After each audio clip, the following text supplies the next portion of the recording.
नदी के पास में घर है, गमों का पाला है।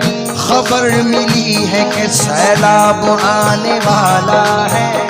कोई बला मेरे नजदीक आ नहीं सकती कि मेरी माँ ने बलाओं में मुझको पाला है।